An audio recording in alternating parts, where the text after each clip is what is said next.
뒤에서 세는 게 훨씬 빠를 점수를 받기도 했고 대화가 되는 거예요. 토익도 900점을 넘게 받고 잊으시는 게 좋습니다. 젠이라던가 RM이라던가 0K라던가 좋은 어플을 하나 소개해드리도록 하겠습니다. 안녕하세요 여러분. 오늘은 제 채널에서 가장 인기가 많고 가장 많은 분들이 좋아해주시는 영어에 대해 이야기를 좀 해보려고 합니다. 사실 이전에는 제가 영어 자격증에 대해서 이야기를 많이 해서 토익이라던가 오픽이라던가 토익 스피킹, 공부법 같은 거에 대해 많이 이야기를 해드렸었는데요. 오늘은 그것보다는 조금 더 일상에서의 영어 회화라던가 영어 자신감, 아니면 외국에 나갔을 때 정말 사람들과 영어할 수 있는 그런 태도?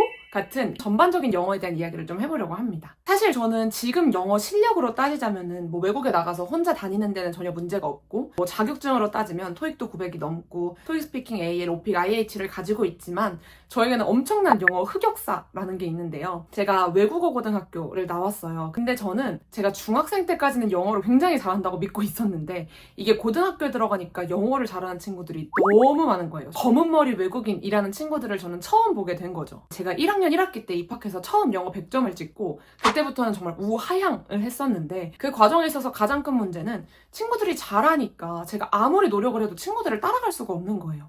그러니까 재미도 없고 노력할 의지도 안 생기고 그러다 보니까 그냥 영어는 손을 놓아버리고 그래서 저는 친구들이 안 하는 일본어 열심히 해가지고 막 일본어에서 점수 잘 받고 그래서 그때 정말 최악으로는 내신은 거의 막 뒤에서 세는 게 훨씬 빠를 점수를 받기도 했고 또 수능에서도 영어를 제일 못 보기도 했고 굉장히 제 영어 자체에 대한 흑역사와 자신감을 많이 잃어버렸던 시기였어요. 그러고 이제 대학교를 정치외교학과를 입학을 했는데 내가 당장 외교관이 될 게 아니라면 영어는 나와는 큰 관련이 없겠다라고 생각을 하고 룰루랄라 들어가 보니까 따야 할 영어 자격증도 너무 많고 친구들 다 교환학생 간다 그러고 난 영어는 재능이라고 생각했는데 이거를 내가 어떻게 이겨내야 할까 고민이 많이 되더라고요. 여기서 제가 대학교 1학년 때 전환점을 하나 맞게 되는데요. 대학교 1학년 때 처음으로 외국인 친구들, 우리가 흔히 생각하는 서양권의 친구들을 만나서 대화를 할 기회가 있었는데 대화가 되는 거예요. 내가 지금 말하면서도 문법적으로 맞지 않다고 느껴지는데도 얘네가 내 말을 알아듣네? 뭔가 영어라는 것 자체가 꼭 이렇게 have pp, has pp 어떠한 정확한 단어 같은 걸 지켜서 말해야 해도 되는 게 꼭 아닌가? 영어가 꼭 재능의 영역이 아닐 수도 있겠는데?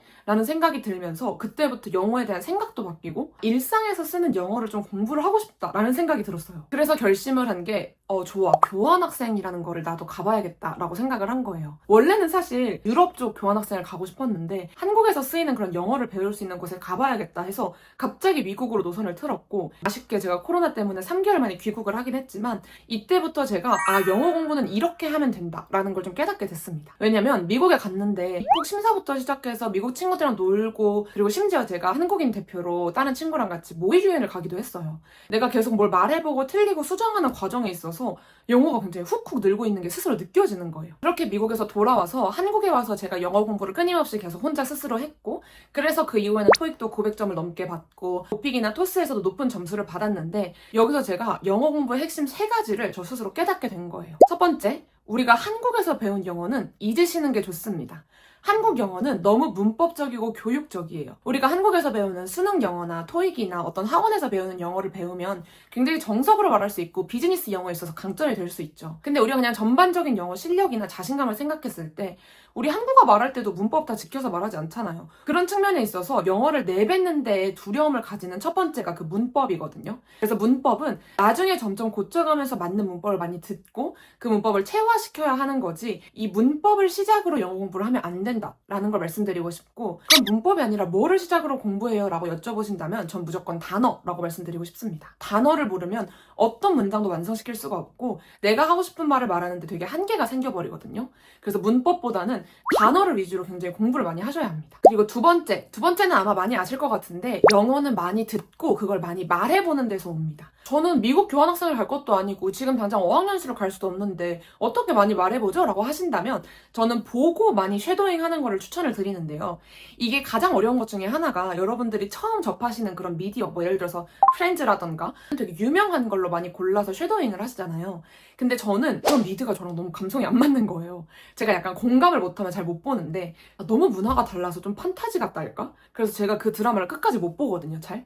그래서 오히려 저는 젠이라던가 RM이라던가 0K라던가 제가 좋아하는 아이돌 팝스타들의 토크쇼를 보고 그 토크쇼의 MC나 혹은 그 연예인이 하는 말에서 단어를 따라하거나 문장을 따라하는 것도 많이 하고요. 그리고 또 하나 단어 외울 때 많이 따라하는 건 팝송들이 굉장히 좋습니다. 내가 모르는 단어들도 굉장히 많이 나오거든요. 그래서 저는 쉐도잉을 하시는 건 추천드리지만 유명한 걸로 쉐도잉 하시지 말고 지금 내가 좋아하는 거, 야구면은 외국 야구 중계를 본다던가, 가수면은 그 가수의 토크쇼를 찾아본다던가, 좋아하는 거에서 파생해서 거기서 쉐도잉을 하시는 걸 추천드립니다. 모든 공부는요, 나에게 맞는 방식으로 하셔야 합니다. 남들이 다 한다고, 유명하다고 그냥 따라 하시면 그거는 크게 공부가 안 되고 빨리 포기하게 돼요. 세 번째는 결국 실력도 자신감도 점수도 일상 노출에서 오는 거거든요. 예를 들면 저는 한국사를 되게 좋아했는데 한국사를 우리가 시험 볼 때 공부했던 그런 것들 있잖아요. 그리고 우리가 평소에 보는 한국사, 예를 들어서 이번에 유행하는 왕과 사는 남자라던가, 저는 아니면 벌거벗은 한국사 세계사라던가, 일상에서 한국사를 접할 수 있는 방법이 있을 거예요. 저는 지금 공부했던 한국사는 기억이 하나도 안 나고요.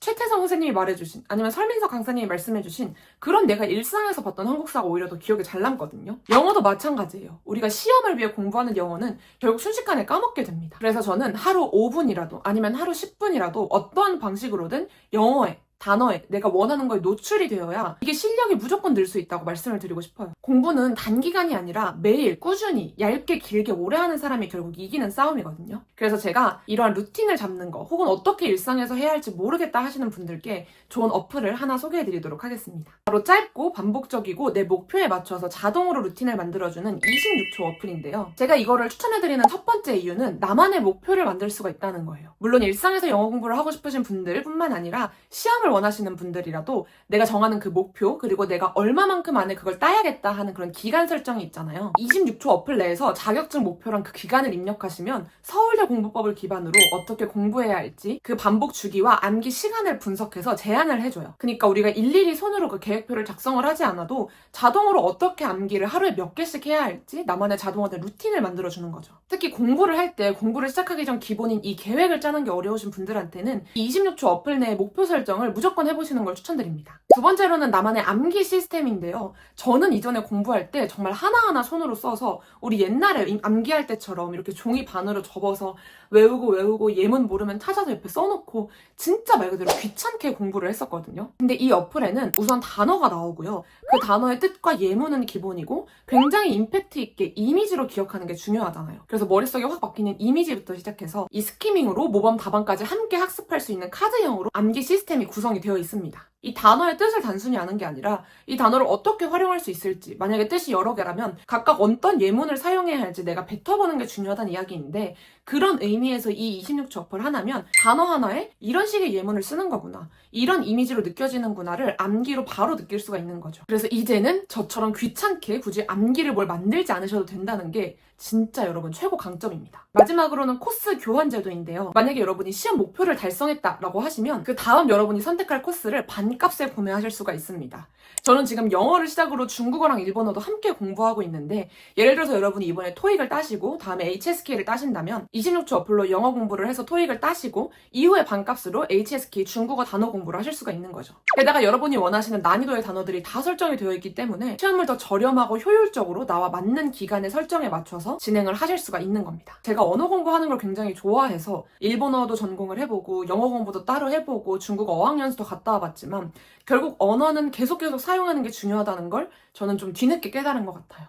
그래서 제가 26초 어플을 사용해보면서 여러분께 꼭 추천을 해드리고 싶었던 이유는 이렇게 언제 어디서든 핸드폰 하나만으로도 공부를 할 수 있는 환경을 만들기도 굉장히 좋고, 다른 사람들의 속도에 맞춘 게 아닌 나의 속도에 맞춘 영어를 만들 수 있으니까 여러분이 그런 측면에서 언어를 너무 어렵게 생각하지 않으시고 이 어플과 함께 좀 목표를 이루셨으면 좋겠다라는 마음에서 영상을 찍게 됐습니다. 언어라던가 여러분이 목표하는 것들을 모두 재능이라고 고등학생 때 저처럼 쉽게 포기하지 않으셨으면 좋겠고, 세상에 굉장히 여러 가지 방법이 있으니까 그 방법 중에 나랑 맞는 걸 찾아서 해보신다면 여러분도 여러분이 원하시는 바에서 어떤 목표를 빠르게 이루실 수 있을 거라고 생각합니다. 그런 측면에서 오늘 소개해드린 26초 어플, 그리고 제가 평소에 사용하는 쉐도잉이라던가 일상에 노출시킬 수 있는 나만의 방법 같은 것들을 꼭 고민해보셨으면 좋겠습니다. 그러면 저는 다음에도 재밌고 유익하고 또 저만의 꿀팁을 담은 영상으로 돌아오도록 하겠습니다. 3월부터가 제대로 된 새해입니다, 여러분. 올해 목표 꼭 저와 함께 이뤄봐요. 화이팅! 안녕! 바이바이.